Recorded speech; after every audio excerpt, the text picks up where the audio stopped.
When it comes to living a longer life, most people tend to focus on the obvious things, such as eating a healthy diet, exercising on a consistent basis, having regular medical checkups, and avoiding poor lifestyle choices such as smoking and excessive alcohol consumption. According to one study conducted in the United States over a 30-year span, it was found that people who maintained a healthy lifestyle were 82% less likely to die from cardiovascular-related disease and 65% less likely to die of cancer when compared to those who lived unhealthy lifestyles. Of course, genetics and environmental factors also play key roles when it comes to longevity. In this video, we're going to discuss some of the methods used to help determine potential lifespan, as well as the key characteristics or traits that are linked with greater longevity. People that possessed one trait in particular were shown to have a significantly reduced chance of dying from a heart attack or stroke, as well as many other causes. Do you have this trait? Be sure you stick around to find out, because we're also going to give you some simple tests that are commonly used to predict lifespan so you can see how well you do. But please remember that this video is for informational purposes only and should not be considered medical advice, and it is recommended that you seek the guidance of a medical professional regarding your own health needs. Okay, so what is one trait which certain people possess that has been shown to be a good indicator of a long life, as well as decreasing their chances of dying from a heart attack or stroke? It's grip strength. According to a prospective urban and rural epidemiological study that was published in The Lancet, researchers utilized a device called a dynamometer to measure the grip strength of just over 140,000 adults across 17 different countries and tracked their health for an average of about 4 years. The results of the study found that for every 11-pound decrease in grip strength, there was a 16% increase of risk of dying from any cause, a 17% increase in risk of dying from heart disease, a 9% increase in risk of stroke,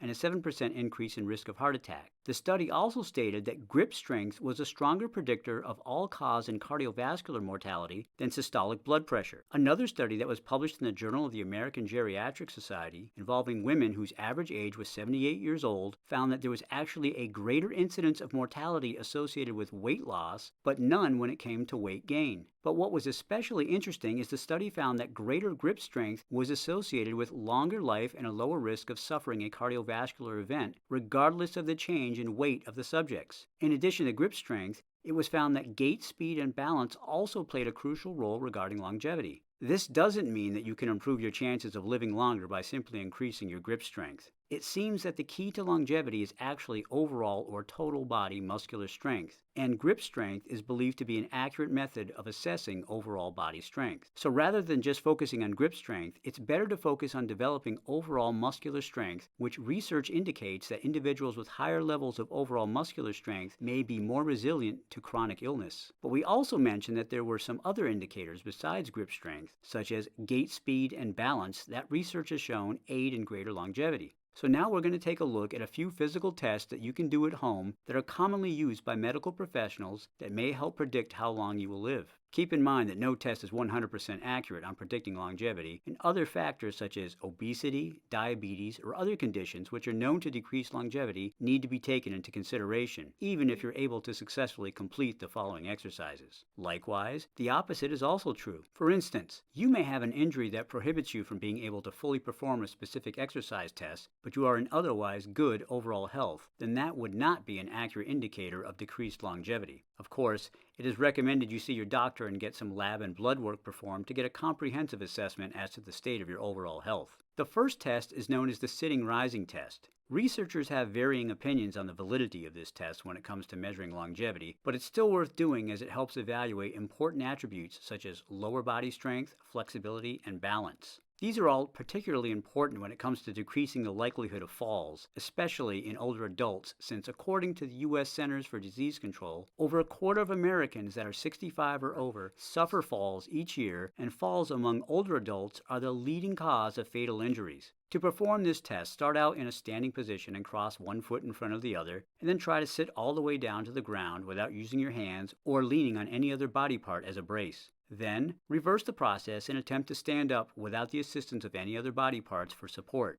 You begin this exercise with 10 points, which is split up with 5 points allotted to the sitting position and 5 points for the standing portion of the test. And if you're able to successfully sit down and stand up without the assistance of any other body parts, you would maintain a perfect score of 10. You deduct 1 point for every body part that is used to brace or assist you in either sitting down or standing up. This includes putting your hand or elbow on your thigh or knee, or leaning to one side with your thigh on the floor to assist you when standing up. A half a point is deducted for any loss of balance. For example, if while sitting you drop to one knee before reaching the sitting position, you would deduct 1 point from the total of 10. Likewise, if going up you used one hand and one knee to enable you to reach the full standing position, you would deduct a total of 2 points and subtract the total amount of points deducted from both portions of the exercise to arrive at your total score. According to a study published in the European Journal of Preventive Cardiology, a perfect score of 10 was mostly associated with men aged 16 to 25 years old and women aged 16 to 40 years old. But only less than 8% of men and women over the age of 55 were able to achieve a total score of 10.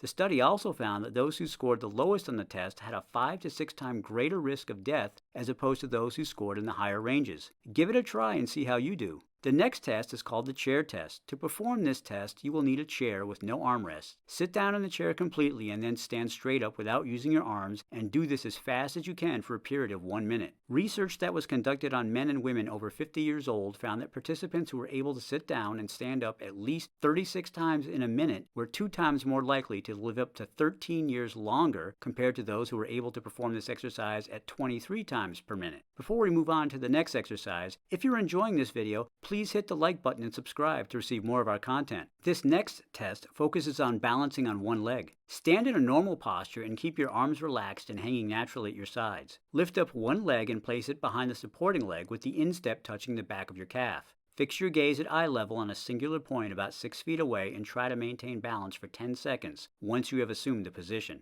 Researchers who conducted a study that was published in the British Journal of Sports Medicine using this method utilized a very simple yes for someone who held a position for 10 seconds and no for someone who failed to hold a position for the 10-second time frame. The participants in the study ranged in age from 51 to 75 years old. The researchers found that the percentage of people in the no category who were unable to pass the test seemed to almost double with each subsequent 5-year increase in age, beginning with the 51 to 55 age group. The results of the study also showed that the no group had a 12.9% higher rate of death than the yes group. We talked earlier about the importance of muscular strength for longevity, so it's not surprising that the next test deals with the ability to do push-ups.